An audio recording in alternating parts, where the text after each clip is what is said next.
is Ashley, and I'm here with David from Rebel Comics. Good morning.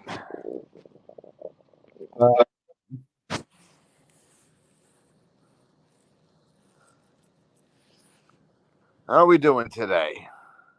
Good. Do you want to just introduce yourself? Tell us about yourself. My name is David. I am the writer and creator of Rogue: The American Dream, which is a 121-page story. The campaign is live now over on Kickstarter. This is a second chance campaign for anybody who missed it the first time around. The only difference is with this one, I have all new covers, and the book is being split into a two-part story instead of printing it as the original 121-page graphic novel. So part one's coming out now, and about a month after fulfillment is done, part two will be launched. So you will not have to wait too long to get the second half of the book. Sweet. So could you just tell us about the story, the inspiration, what's going on here? My story is heavily influenced by one of my favorite movies growing up as a kid, which was Escape from New York and Escape from LA. I still watch those movies to this day easily once a month. They're two of my favorite movies of all time, and it was heavily inspired to the story. So was Mad Max and Heavy Metal 2000, which again were just all of my favorite movies growing up. And the story goes that America has fallen after its second civil war, and a new regime called the New American Order has risen to power and pretty much taken over and rules with a iron fist, and has set up all new laws and rules for the cities.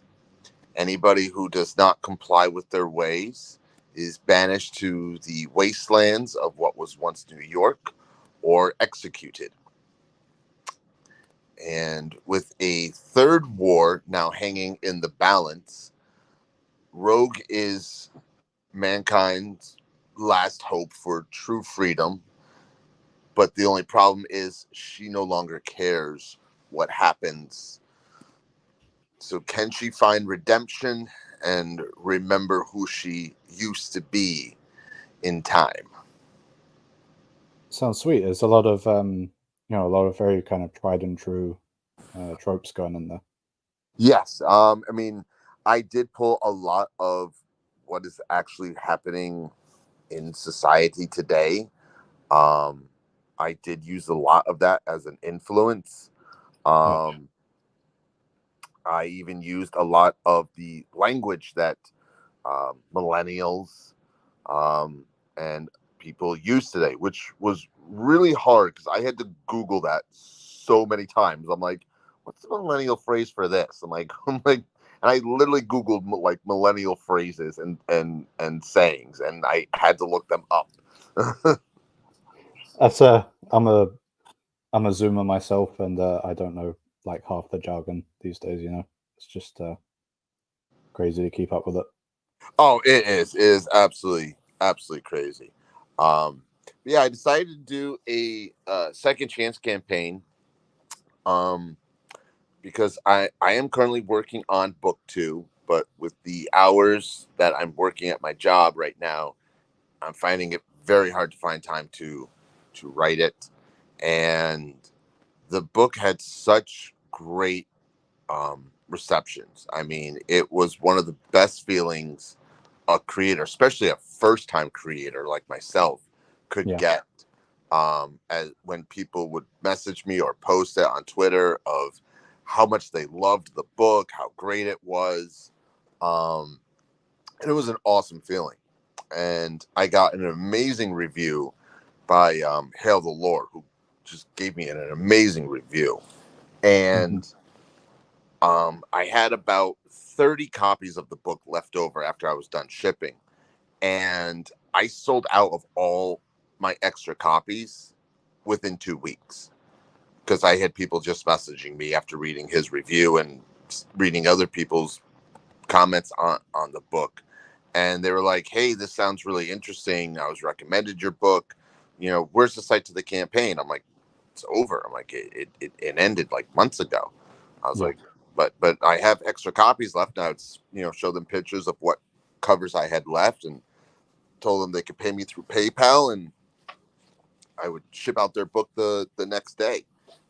So I figured might as well try and run a second chance campaign. Plus, like I said, it's going to be a while before I get issue 2 out. I'm hoping by mid next year to have it fully ready to go to campaign. Kitty will be returning as my artist. I've already told him that he is. I didn't give him a choice. He was the artist for the first book, and we became really great friends. And I just messaged him, and I talk to him every morning. We say good morning and what's up and how we doing and everything. And I told him, I says, hey, I know right now he's working on a book right now for Ronin. And I told him, I says, listen, that's great. You're doing another book with another creator. I'm like, that's awesome. I says, but you're working for me come like, September when I have the story ready. Like, you're working for me. I'm like, I'm not asking you. I'm telling you, you're working.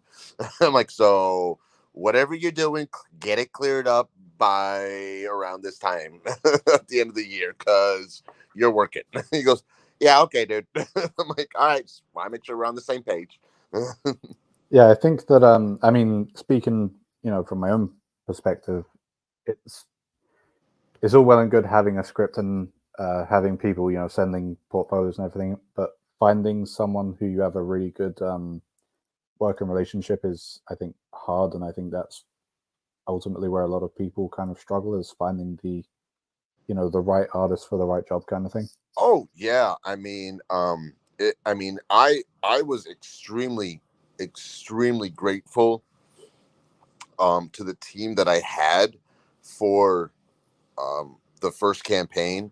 I had Elon Mudd as my unofficial editor, who really helped me develop the story and just really pushed me to write something that I never thought I'd be able to write.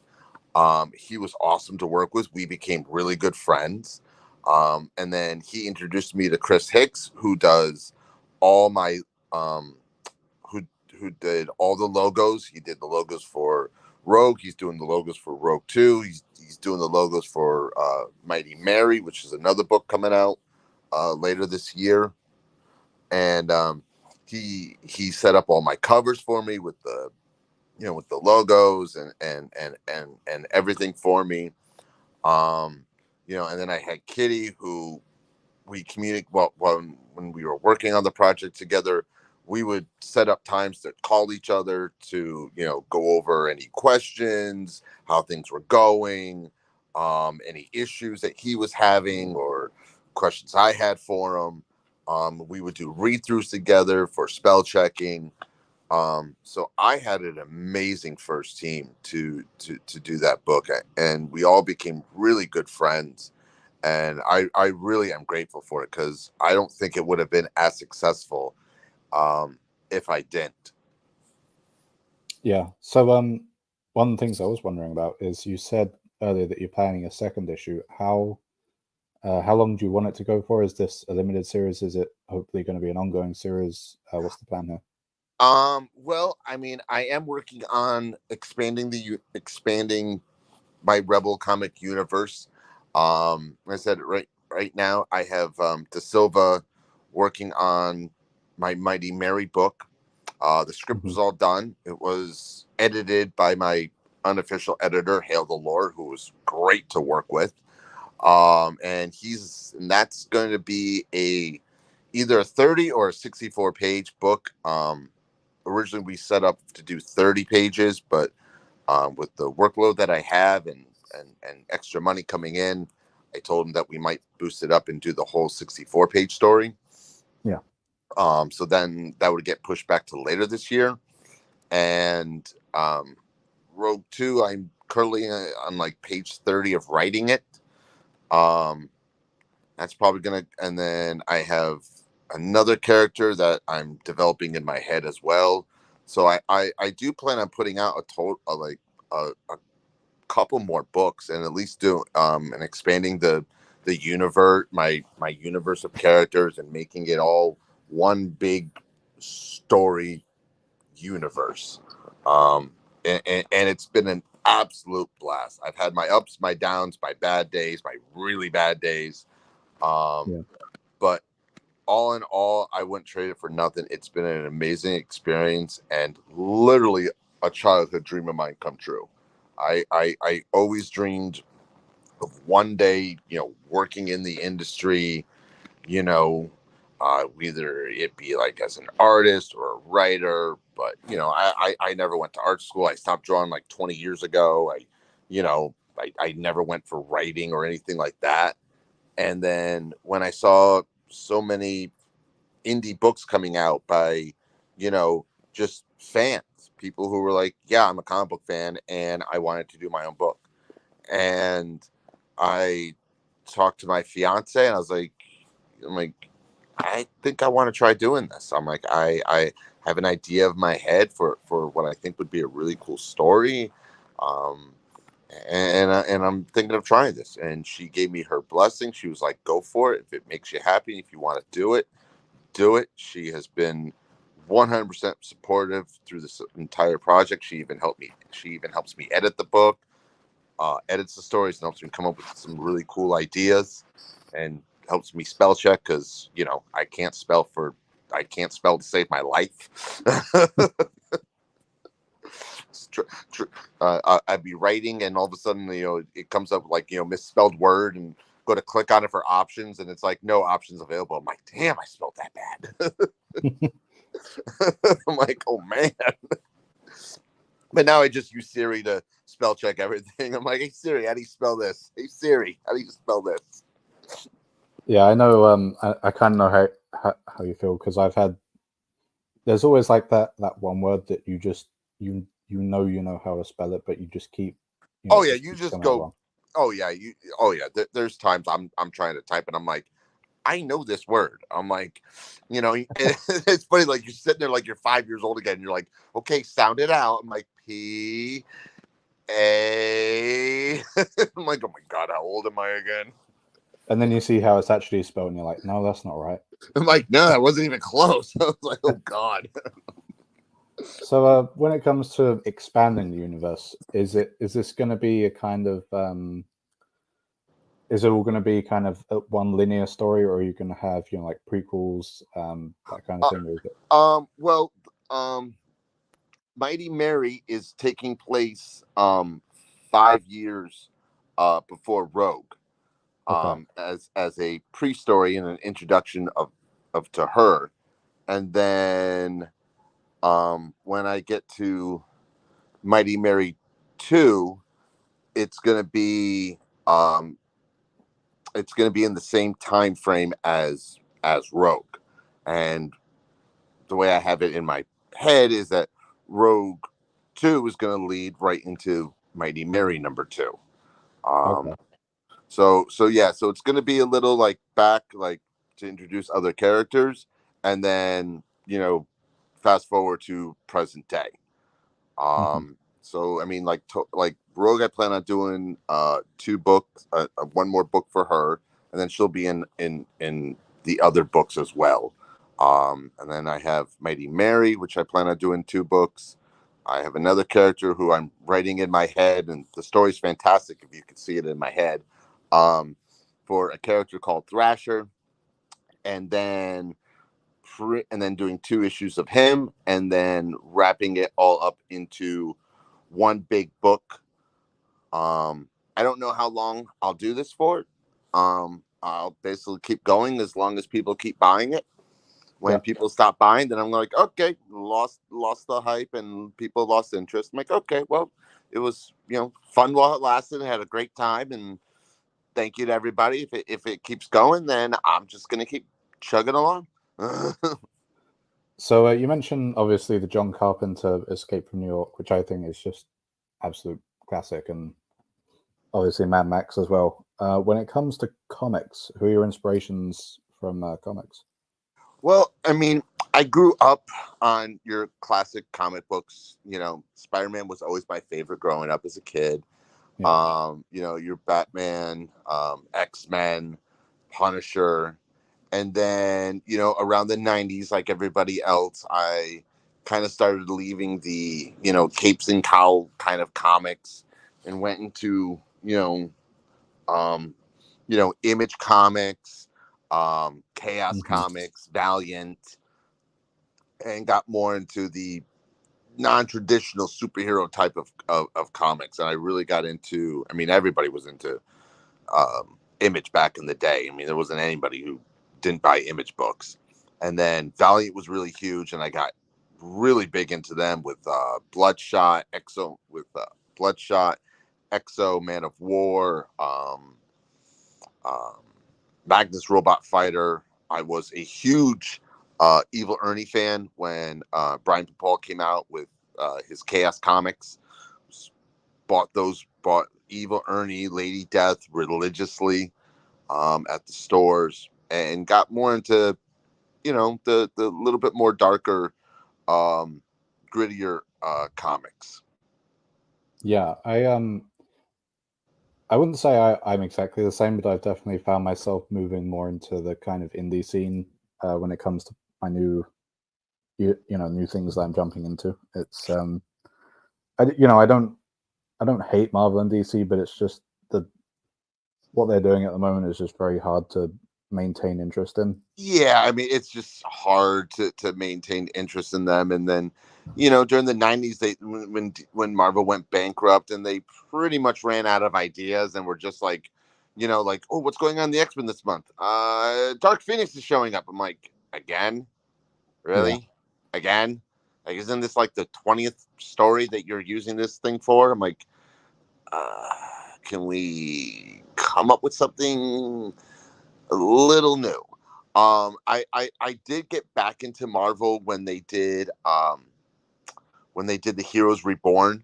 Um, hmm, that was great. I love the George Perez's reboot of the Avengers was absolutely fantastic. It was one of my favorite reboots of the team, I think, of all time, because I mean, one, it was him doing artwork, and he took the classic characters, the classic lineup again, added, you know, Firestar and Marvel Boy, or, you know, now known as Justice. And anybody growing up who was reading the New Warriors knew that Vance Asteroid always dreamed of being an Avenger. So it was like really cool, like seeing somebody like, wow, you know, growing up in the books. And I followed that for like, I think all the way up to like issue like 50, because it was just such a great run. It brought back classic villains, Grim Reaper, Ultron, and just great stories again. And then, you know, then they mess it all up, take him off the book, and, you know, change yeah, everything, change the lineup every other issue. And I'm like, yeah, okay. I'm like, I'm bored. Yeah, yeah. I mean, some of the decisions they make are just you kind of question where it comes from. Like they had, you, I don't you, know. you give them that tilted head dog look, like what? Yeah, I mean, I don't know if you read the Venditti Hawkman series when it was out. The what? Um, Robert Venditti's Hawkman.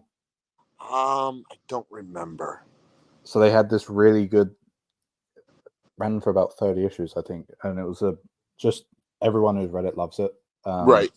And it's kind of taken Hawkman, who's got this really complicated history, and kind of trying to simplify it. And Right.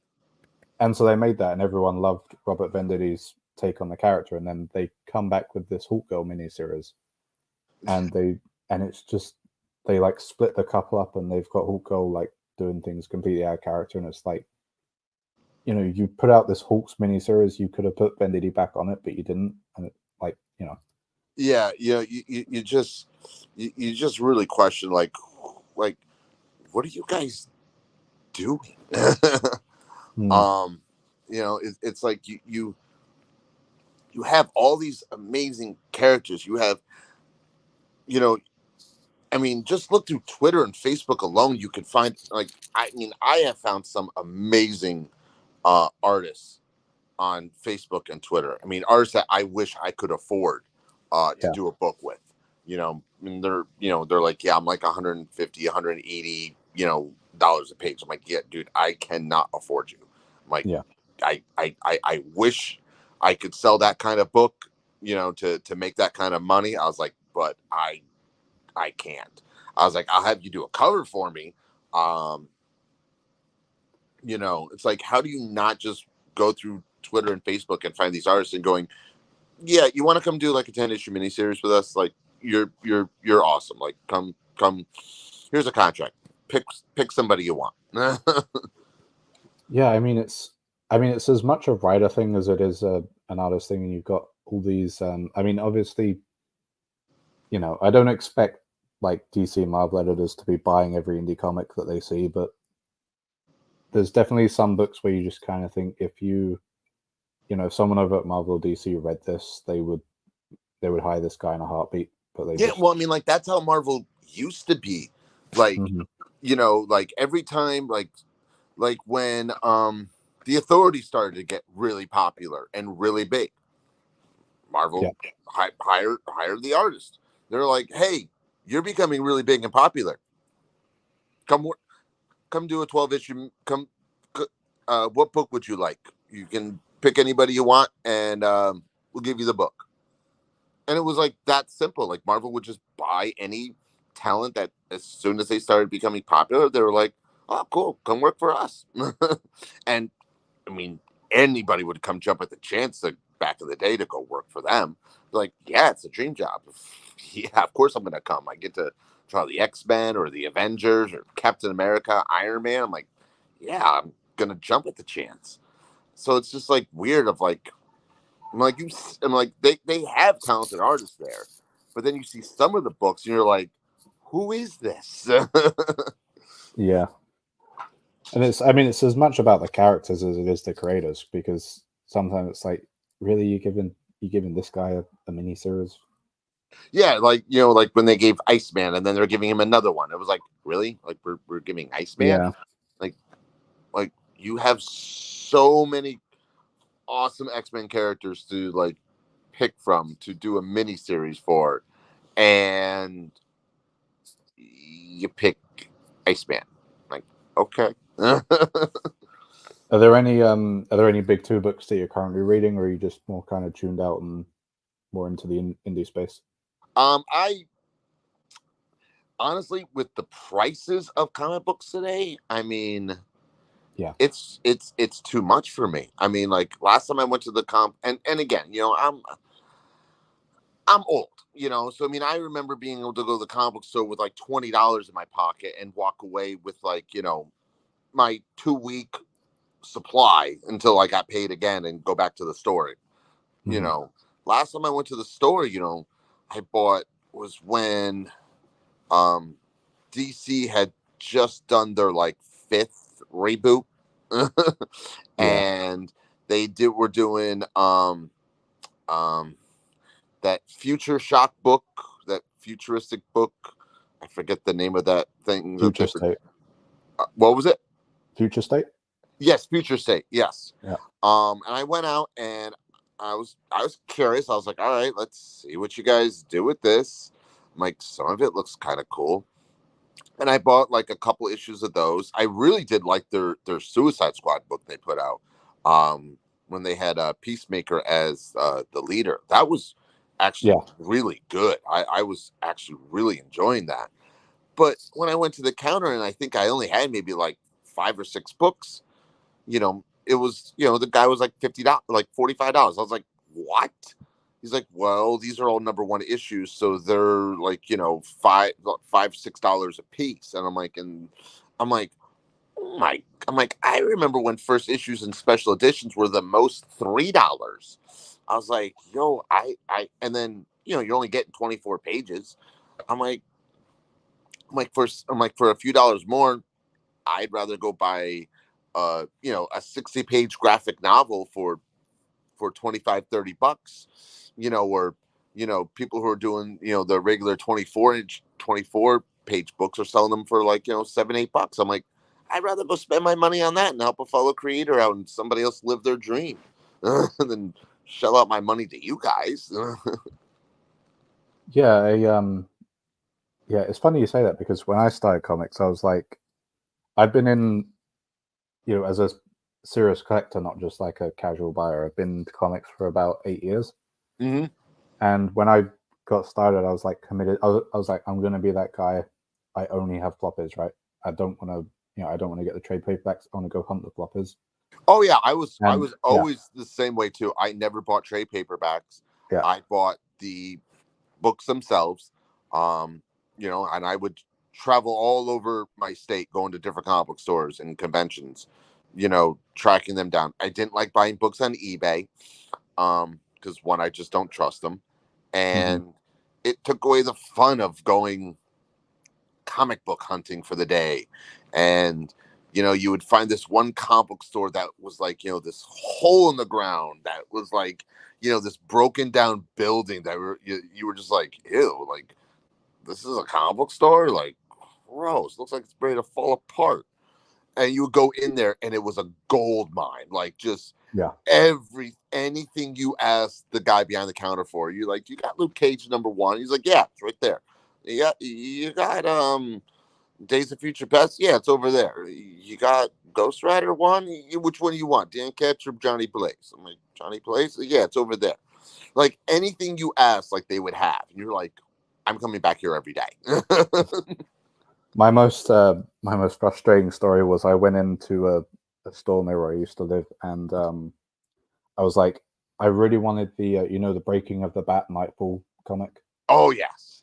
And so I come in and I'm like, do you have the Breaking of the Bat Nightfall comic? And the guy brings it over and he's like, you want the rest of Nightfall? And I'm like, no, I just really want to see Batman get his back broken. So I go home and I read it and I'm like, shit, I really need the rest of Nightfall. I come in the next day and it's gone. Should have bought the rest of them. that was an awesome series. Definitely got dragged out for way too long. But I loved that story and Gene Paul becoming the new Batman and the new bat suit that they gave him. I'm like, I'm sorry, I'm an 80s kid. That outfit is still cool to me. I think, I know that some people have kind of like looked back and they say they don't love it as much, but I think that story was good because it shows you how determined Batman is. Like, he just completely exhausts himself in that story. Yeah, like, Bane was such a great character because he was the polar opposite of Batman. Where he was just as smart as him. He knew how to strategize. He knew how to plan ahead, make, and anticipate everybody else's move, and was like, no, I know how to to exhaust you beyond anything you thought possible. And when you are at your weakest moments, then I'm going to strike. And it'll be like taking candy from a baby. It's kind of wild because I mean, people talk about how many. Yeah, that was awesome. I was just going to say, people talk about how there's way too many awesome. Events these days, but I think like the format of the event it's the format of the event that's changed as well, because it used to be that it was like, okay, I want to get the Batman event, and I'm just going to be on the existing Bat books, and I'm going to get the Batman event, and now it's like, here's, you got to go back this miniseries, you got to go find these one shots, you got to get like this, that, and the other, and it's just exhausting. Yeah, I hate it when they do that. Though DC did have a really good formula when they used to do like the big events, like when they had Crisis of Infinite Earth, and all their other Crisis books, where it was, okay, here's the 5, or when they did Darkest Night, it was like, here's the 5 or 7 mini-series of this book. You can read these 7 books and you will understand the whole story here.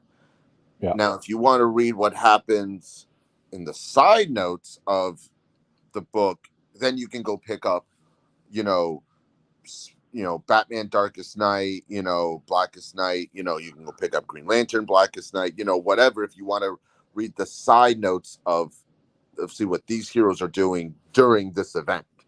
But you don't need to get that stuff to understand the full story. And I really liked that formula. I used to hate it when Marvel would do it, because it was just like, well, you need to buy the main book, plus you have to buy every book that we have, because the story continues in every book, and you won't understand the main story if you don't read all these other stories. I'm like, dude, I'm not spending $30 on buying one book just to keep tabs on the story. I'm like, just keep it in the book. Yeah, I will say that's like the one refreshing thing about, I mean, as expensive as crowdfunding comics are, you don't get like flooded with crap. Everyone's putting their best foot forward, and you're getting the whole story at once. Yeah, I mean, like, that's what I did with Rogue. It has a open ending, and I left it like that because I was like, well, if the book does good and people actually really enjoy it and like it, it leaves me open to write book 2. If it doesn't sell well and people get it and say, what the heck did I just spend my money on, then it has an ending. I'm like, and we're cool. Do you have because I know different people kind of write differently. Do you have like a regardless of like when you get there, do you have like an end point in mind, or is it, let's see where the story takes me? I always have an end point. Like, I knew how I so like, I wish I always have a general idea how I want the story to end, but with my ADD that I have, I change it back and forth.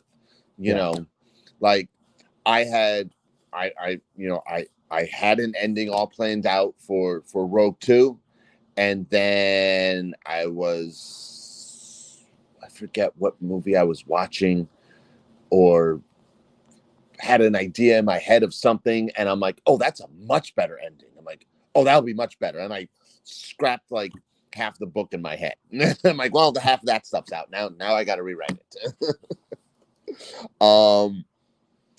Yeah.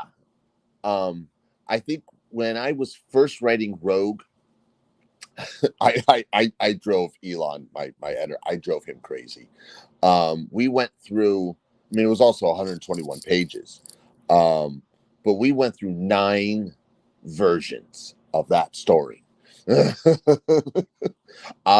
He made the mistake. We met online.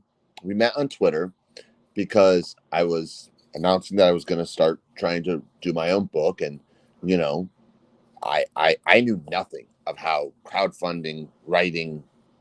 I knew none of it. I knew no idea how any of this works. I don't know what to do. I just know I want to do this. And I was asking people on Twitter for suggestions, and he commented, and he was like, oh, get an editor, and they'll really help you, develop your story, and everything like that. I was like, okay. And I told him the idea of my story, and he was like, yeah, that sounds actually really, really cool. He goes, I'll tell you what. He goes, why don't you, when you have something written, send it to me, and I'll take a look at it for you, and, we'll go from there. I was ecstatic. I was like, yeah, no problem. I was like, thank you so much. And, he gave me a cell phone number within like the first 3 days of us talking. He's like, oh, here's my cell phone number. When you're ready, just call me. I was like, okay. And, he walked away, and he was like, I'll hear from that guy in maybe another 6 months to a year. And literally 3 weeks later, I'm texting him. I'm going, hey, I just emailed you a 90-page story. Let me know what you think. He was like, oh, this got serious. Okay. And from there, it went from 90 to 100 to 110 to 121 page graphic novel. We went through 9 versions of it, and I was calling him at all hours. I was like, oh, dude, I just came up with this really cool idea. What do you think about this? And he'd be like, I'm regretting giving you my number. You know that, right? I was like, yeah, I know. I was It's like, funny you well, say that. oh, you were stupid enough to give it to me. Yeah, it's funny you say that because one of the artists I'm working with, because my main artist lives overseas. Yeah, mine too. And Kitty's, yeah, Kitty's over in, oh God, I don't even remember the country he's in. yeah, the guy I work with, Daniel, he lives in Brazil, and Oh wow. but then I was working with Rich Parada. I don't know if you know Rich. He, I like he comes back over from the US, and he lives, because I live in Ireland. He lives over in the UK, Yes. and I gave him my number, and then like the first day he's back, he gives me a call, and I'm like, oh, I'm not used to this. It was like it's just one of those things that you don't even think about until it happens, and then you're like, this is actually how things should be done if it can be done that way. Yeah. I mean, I was so grateful to the team. Like I said, I was so grateful to the team that I had of people, and they were just super supportive, and a lot of other people too, that would just say like, hey, anytime you have a question, message me. A lot of other creators were really helpful, and I could message them anytime and ask them a question about how to set up a campaign. What do you think about this idea for a campaign? This or that. One of the coolest things I got though, from the first campaign was, I got Tim Vigil to do a cover for me, which was just amazing. And then, I mean, it cost me 2 arms and 3 legs. But I also got the original of it too. So that was worth it alone. So what I'm going to do is I'm just going to go into present mode, and I'm just going to pull up the Kickstarter just to run through the page. Sure. Let me just. I suck at this. Oh, I don't do technology either. Trust me. I went through 2 tablets and a phone, setting up like the first campaigns, and just trying to figure out how to save a story or an image to Dropbox, and then copy the link to Twitter to send it to somebody. Yeah, trust me.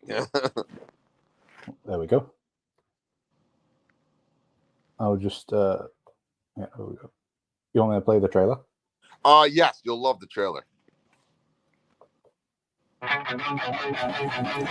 Welcome to the New American Order.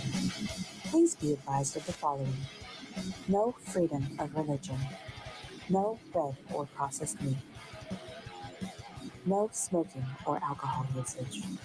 All civilians over 16 years of age must work a minimum of 40 hours per week.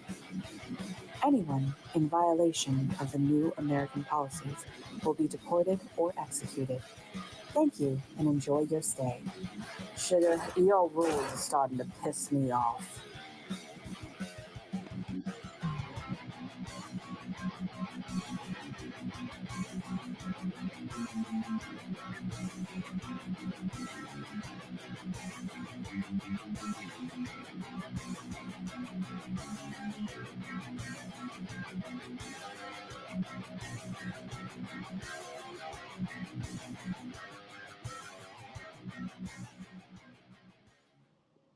That was awesome. Yeah, De Silva did a great job of it. I had my fiance do the voiceover, and my best friend, he did the music for me because he was the only one I trust doing music. I was like, dude, you got to write me like a 3-minute riff. I was like, I need something like Machine Head style 80s. It's like, yeah, I got you. I'm like, all right, cool. I'm just going to go through the rewards real quick. Sure. So you've got a digital tier, and you've got the first campaign I didn't do it digital because me and Kitty couldn't figure out like how to do it. So I didn't do digital the first campaign, but now that we finally figured it out, we did. So you can get, and the digital version is the original 121 page graphic novel. So if you want to get the full story, you can just get the digital. I'm not doing international shipping on this campaign because it was a nightmare doing it and so expensive. I lost money on shipping, and I charged a lot too. I was charging $20 a book, and the minimum for shipping it even to Europe was like $25-30. Some books cost me $50. Yeah, I think I mean, from my own experience, just selling stuff on eBay, Australia is the worst one. Yeah. So I on this one, I'm not doing international shipping. So if you're international outside of the US, you can get the digital version, and it's the original 121 page graphic novel with all the original covers in the file.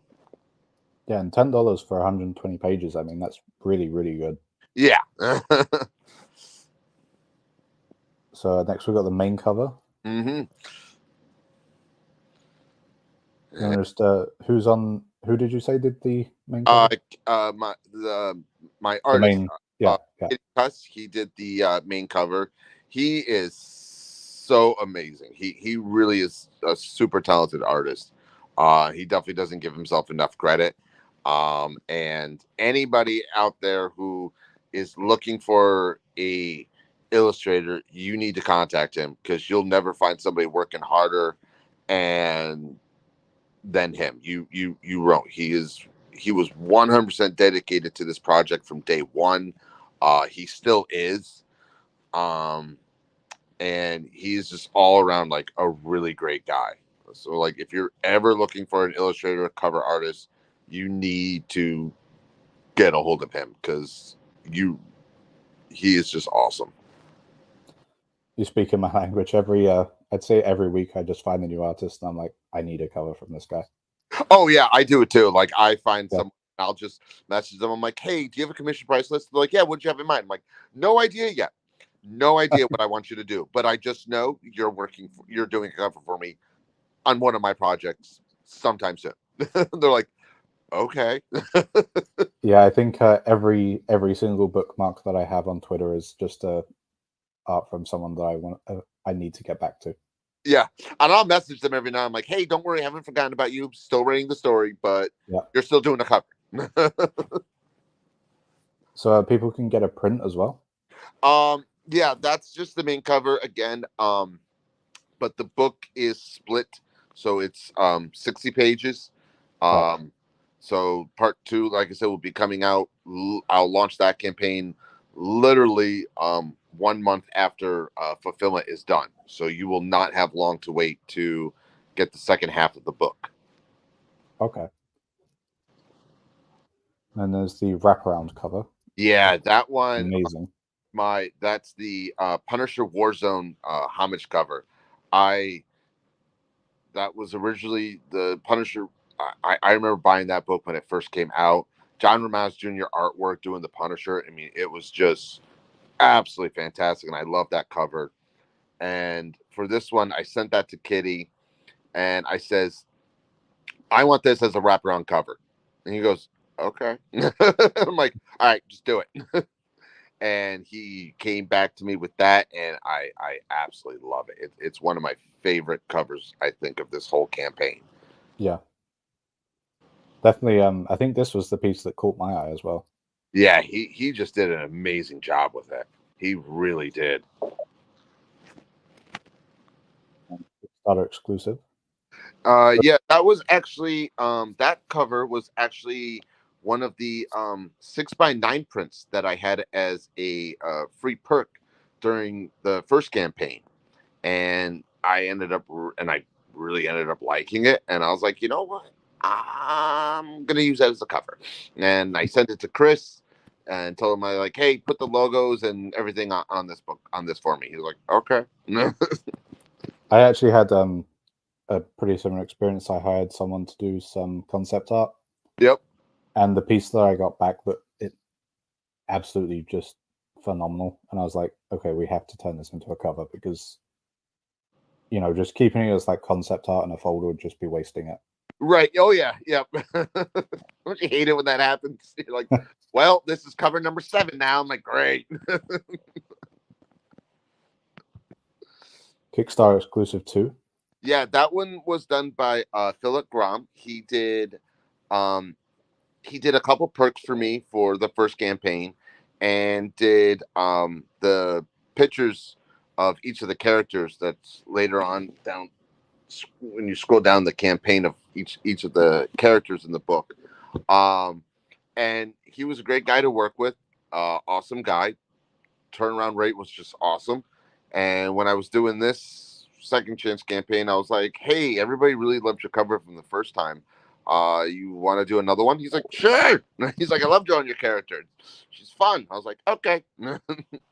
That is the best thing to hear back, is when someone you're working with has like a favorite character, or they're like, they really want to, they want to Yeah, get back to it. that always makes me feel good. Like when I ask people to do a character for me, and then they come back to me, they're like, "Okay, can like I've had some artists like come back to me. They're like, can I draw another one?" I was like, "Dude, I actually don't have enough money to pay you for another one." They're like, "No, this one's free. Like I just like drawing your character. Like she's just fun to draw."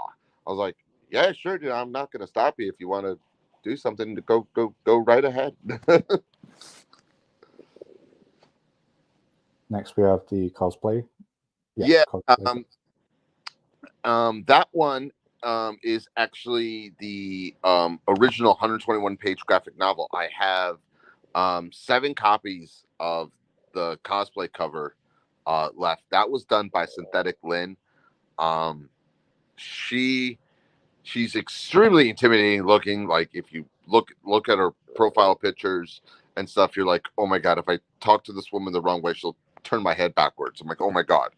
But she is the most sweetest and just caring person I've met. She really is, and just very hardworking and extremely dedicated. I found her on Twitter, and I saw that she did a whole bunch of cosplay stuff. And I messaged her and I asked her, like, "Hey, I'm doing an indie book. This is my first book I've ever done." I'm like, would you be interested in doing the cover for me, cosplaying as my character? And she was like, "I've never done a cover before." She's like, I've never done a comic book cover before. I was like, "Well, do you want to do it?" She jumped at the chance. I sent her, illustrations of what Rogue looked like, and she loved the character. I sent her a copy of the story. Um, she loved it, and she did an amazing job with her. Um, and I was so grateful to have her. She did a great job. But yeah, that's the original 121 page graphic novel. It's also signed by her. I have 2 versions of that, and once they're gone, they're gone. I will not have any more of them. So if you want to get your copy of it, uh, make it fast, because once they're gone, they're gone. Yeah. And yep, that was the other cover she did when I first launched Rogue, because again, I never did this before, so I didn't know what platform worked the best. I saw Mhm. people do really good on Indiegogo, and then I've seen people do really bad on Kickstarter, and then and vice versa. And Fund My Comics was just starting out, so I didn't know which platform was the best to use. So when I launched Rogue the first time, I actually used all 3 sites. I did Indiegogo, Kickstarter, and Fund My Comics, and I had like exclusive covers for each platform. Yeah, that's one of the things, because that's when I started out. That was the advice I was given, but it's because of the way that Kickstarter works. It can kind of, in a funny way, you can kind of lose money doing it. You can what? I'm sorry. Yeah, because